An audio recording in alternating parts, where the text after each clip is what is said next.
경기도가 버스 요금 인상 문제로 소갈이를 하고 있습니다.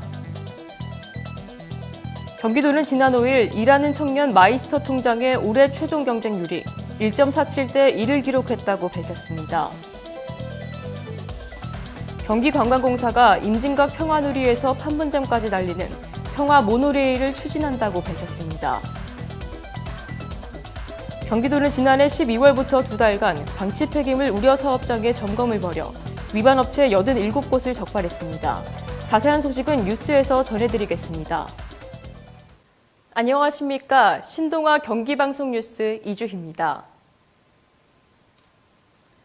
경기도가 버스 요금 인상 문제로 소갈이를 하고 있습니다. 주 52시간제 도입으로 요금 인상이 수반돼야 하는 상황이지만 수도권 통합 환승 할인제를 운영 중인 서울 인천시와의 협의가 만만치 않아서입니다. 7월부터 300인 이상 버스 업체의 근로시간이 단축되는데 도내 시내 시외버스 71개 업체 중 21개 업체가 300인 이상 고용 사업장입니다. 1,250원에서 2,400원인 현행 버스 요금을 150원에서 200원 인상하는 것을 예상하고 있습니다. 그러나 보조를 맞춰야 할 서울시와 인천시는 버스 요금 인상에 회의적입니다. 이미 준공영제가 정착돼 1일 2교대제를 시행 중이어서 7월부터 근로시간 단축이 시행되더라도 별다른 영향이 없기 때문입니다. 서울, 인천시와 달리 경기도는 일부 시군의 광역버스에 한해 버스 준공영제를 시행하고 있습니다. 그러나 수도권 3개 지자체는 수도권 통합 환승 할인제를 시행하고 있어 3개 지자체가 합의하지 않으면 요금 인상이 사실상 어려운 구조입니다. 경기도는 지난해 말부터 서울시, 인천시와 함께 버스 요금 인상을 위해 협의를 진행하고 있지만 좀처럼 의견 차이를 좁히지 못하고 있는 것으로 알려졌습니다. 경기도는 지난 5일 일하는 청년 마이스터 통장의 올해 최종 경쟁률이 1.47대 1을 기록했다고 밝혔습니다. 마이스터 통장은 중소제조기업의 구인난 해결, 청년들의 자립 기반 마련을 돕기 위한 것으로 월 30만 원씩 2년간 총 720만 원을 지원합니다. 청년 마이스터 통장 지원 대상은 도내 거주 만 18세에서 34세 중소제조업체 근무 청년으로 월급여 250만 원 이하이고 주 36시간 이상 근무자입니다. 수혜 대상자 5,000명을 선발하기 위해 지난달부터 이달 4일까지 공개 모집을 진행한 결과 7,353명이 지원해 1.47대 1의 경쟁률을 보였다고 밝혔습니다. 지역별로는 수원이 801명으로 가장 많았고 안산 752명, 화성 608명, 성남 495명, 시흥 447명 순이었습니다.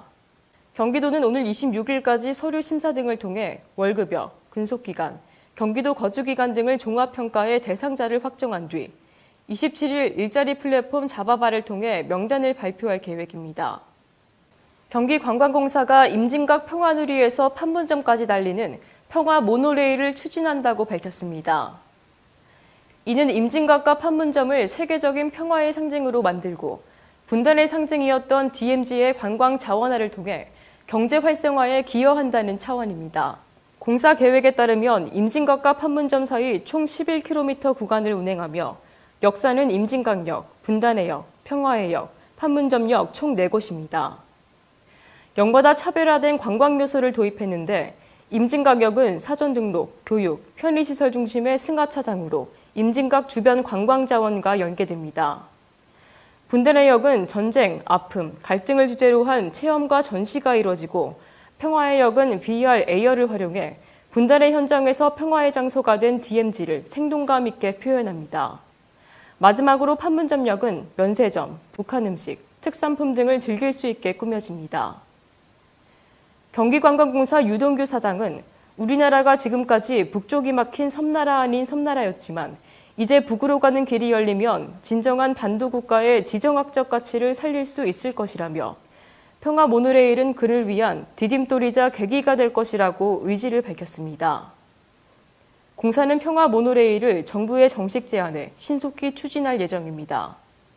경기도는 지난해 12월부터 2달간 방치 폐기물 우려 사업장에 점검을 벌여 위반 업체 87곳을 적발했습니다. 이번 점검은 폐기물 방치로 1회 이상 적발된 사업장과 경영 부실업체 등을 중심으로 도내 사업장 583곳을 대상으로 이뤄졌습니다. 점검 결과 보관 기준 위반으로 24건, 허가 신고 미이행 13건, 불법 소각 등 처리 기준 위반 8건, 보증보험 미갱신 5건, 기타 37건 등이 적발됐습니다. 경기도는 위반 업체를 관할 시군에 통보해 영업정지, 과태료 부과 등 행정 처분하도록 하고 중대한 위반 행위 업체 24곳에 대해서는 처벌이 이루어지도록 조치했습니다. 도는 필리핀 불법 수출 폐기물 사건을 계기로 재발을 막고자 이달 말까지 수출 신고를 취득한 폐기물 처리 업체 38곳을 대상으로 특별 단속을 하는 등 폐기물에 대한 관리 감독을 강화할 방침입니다. 김건 경기도 환경국장은 도내 불법 투기, 방치 폐기물을 안전하고 신속하게 처리하고 폐기물 배출 처리에 대한 지도 점검을 강화해 불법 폐기물 발생을 근절하고 예방해 나갈 계획이라고 말했습니다. 뉴스를 마칩니다. 시청해주신 여러분 고맙습니다.